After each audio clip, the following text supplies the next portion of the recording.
बिस्मिल्लाहिर्रहमानिर्रहीम। अस्सलाम वालेकुम। बच्चों की तरबियत करते वक्त अक्सर वालिदैन की ये कोशिश होती है कि वो अपने बच्चों की ऐसी तरबियत करें, उनको ऐसा इंसान बनाएं जिसके अंदर बेशुमार खूबियाँ हों। बात बहुत अच्छी है, ख्वाहिश बहुत अच्छी है, लेकिन साथ साथ वालिदैन को ये बात समझनी चाहिए कि कोई भी इंसान परफेक्ट नहीं होता, और ख़ास करके आपके बच्चे। क्योंकि वो सीखने के अमल से गुज़र रहे होते हैं। अगर आप अपने बच्चे को एक अच्छे इंसान की सूरत में देखना चाहते हैं तो सबसे पहली बात तो ये कि अपने बच्चे पर बिला वजह शक करना छोड़ दें। बहुत से वालिदैन को अपने बच्चों पर बिला वजह शक करने की आदत होती है। जैसे बच्चा कहीं भी बाहर से जब वापस आता है तो वालिदैन उनसे इस तरह सवाल करते हैं कि सच सच बताओ कि तुम इस वक्त कहाँ से आ रहे हो। अब इस नौइयत के जो जुमले हैं वो इस बात की निशानदही करते हैं कि वालिदैन को अपने बच्चों की बात पर एतमाद नहीं है, यकीन नहीं है। वो ये समझते हैं कि बच्चे उनसे झूठ बोल रहे हैं। इस तरह के जुमले बच्चों की शख्सियत में पेचीदगियाँ पैदा करते हैं। फिर उसके बाद वालिदैन हमारे पास जब काउंसलिंग के लिए आते हैं तो वो हमसे ये शिकायत करते हैं कि हमारे बच्चे ने झूठ बोलना शुरू कर दिया है। मैं उन दो जुमलों की तरफ ख़ास कर यहाँ पर इशारा करना चाहूँगी जो बच्चों से कहे जाते हैं, जिसकी वजह से बच्चों के अंदर झूठ बोलने की आदत पैदा होती है। एक जुमला जो अक्सर वालिदैन ये कहते हैं कि तुम यकीनन झूठ बोल रहे हो, या मुझे नहीं लगता कि तुम सच बोल रहे हो। अब ये वो जुमले हैं जिससे बच्चों के अंदर झूठ को बढ़ावा मिलता है।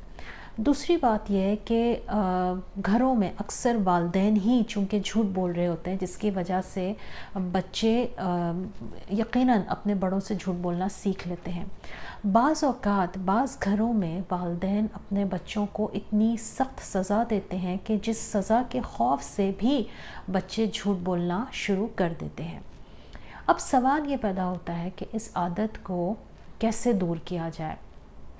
सबसे पहले तो वालिदैन को इस बात पर तवज्जो देनी चाहिए कि घर में तमाम लोग सच बोलते हों, घर का माहौल इस तरह का हो कि वहाँ पर बच्चे को झूठ बोलने की ज़रूरत ना रहे। अगर आपके बच्चे छोटे हैं तो आप उनको इस तरह की कहानियाँ और सबक आमोज़ वीडियोज़ दिखा सकते हैं जिसमें बच्चों को सच बोलने की अफादियत पर बात की गई हो और झूठ बोलने के नुकसान के बारे में बताया गया हो। फिर अगर आपके बच्चे ने झूठ बोल ही दिया है तो उसमें आपने करना ये है कि सबके बीच में, सबके सामने अपने बच्चे से बास-पुर्स नहीं करनी। इसका नुकसान ये होता है कि बच्चे अपनी सेल्फ़ रिस्पेक्ट को मजरूह महसूस करते हैं, यानी उनकी इज़्ज़त नफ्स इससे मुतासिर होती है, और इस तरह से बच्चों के अंदर से वो एक शर्म और एक आर, एक झिझक ख़त्म हो जाती है। दूसरी बात ये कि बच्चों से कभी भी ये ना कहें कि तुम झूठे हो या तुम झूठ बोलते हो, बल्कि उससे कहें कि बेटा आप मुझे बताइए कि कहीं ऐसा तो नहीं आपने मुझसे कुछ गलत बयानी की हो। यानी आप समझ रहे हैं कि हम इस तरह से अल्फाज के हेर फेर से अपने बच्चे को एक मुनासिब मैसेज दे सकते हैं। फिर हम अपने बच्चे से ये बात भी कर सकते हैं, उसको ये बता सकते हैं कि बेटा अल्लाह ताला इन चीज़ों से खुश होते हैं और ये बातें अल्लाह ताला को नापसंद हैं, यानी अल्लाह ताला झूठ बोलने वाले को सख्त नापसंद करते हैं। दूसरी बात ये कि अगर हम अपने बच्चे को सख्त सज़ा देने से परहेज़ करेंगे तो बच्चे के अंदर एक इत्मीनान पैदा होगा और इससे बच्चा झूठ बोलने से एतराज़ करेगा। आज तक की बात हमारी बस यहीं तक है। हम इसी तरह की पेरेंटिंग के ऊपर मज़ीद वीडियोस आपके लिए लाते रहेंगे। बहुत बहुत शुक्रिया। अस्सलाम वालेकुम।